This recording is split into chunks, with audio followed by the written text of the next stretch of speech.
If you don't love your work, you're never going to be great at it. If you can get your work life to be where you enjoy half of it, that is amazing, because very few people ever achieve that. Because the truth is, everything comes with overhead. That's reality. Everything comes with pieces that you don't like. Every job comes with pieces you don't like.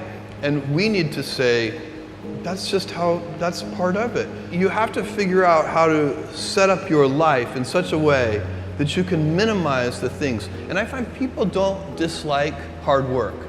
What people dislike is being out of control. Like they can't control their life, they can't control their environment. This happens to me when I get overscheduled. I hate being overscheduled. I want some time to be able to think and free myself. We all have the same amount of time in the world. Nobody has more time than anybody else. And when you become a very successful person, one of the things, you start to get overscheduled. If you don't love your work, you're never going to be great at it. The other thing I would suggest to any young person, even before they start their career, is to really think about their choices. Because I find young people, and when I was young, I made this mistake too. You can get very fixed on your gifts. So everybody has gifts. You know, you have gifts and you have things that you didn't get gifted. Maybe you're extremely beautiful. Maybe you're extremely good at mathematics. There are a lot of things that you can be given. But those things can confuse you because they're not the things that construct your life. It's your choices that construct your life, not your gifts. You can celebrate your gifts. Be proud of them. Be happy of them. Actually, don't be proud of them. Be celebratory of them, but you can't be proud because they're gifts. They were given to you. You didn't earn them. You can only be proud of the things you earn.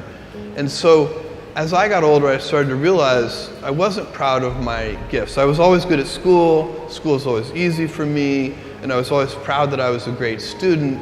I got A's in all my classes. I was good at math, all of that. And I thought that's who I was, but it's not true. Those are the things that are gifts. What was hard for me is deciding to work hard, deciding to use my gifts in certain ways, to challenge myself, to do things that I didn't think I could do, to put myself in uncomfortable situations. You can choose a life of ease and comfort, or you can choose a life of service and adventure. Which one of those, when you're 90 years old, are you going to be more proud of?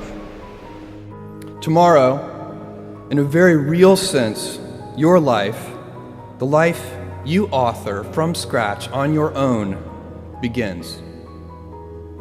How will you use your gifts? What choices will you make? Will inertia be your guide, or will you follow your passions? Will you follow dogma, or will you be original? Will you choose a life of ease, or a life of service and adventure? Will you wilt under criticism, or will you follow your convictions? Will you bluff it out when you're wrong, or will you apologize? Will you guard your heart against rejection, or will you act when you fall in love? Will you play it safe, or will you be a little bit swashbuckling? When it's tough, will you give up, or will you be relentless? Will you be a cynic, or will you be a builder? Will you be clever at the expense of others, or will you be kind? Tomorrow, and in a quiet moment of reflection, narrating for only yourself the most personal version of your life story, the telling that will be most compact and meaningful will be the series of choices you have made.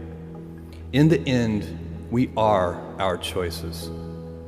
Build yourself a great story.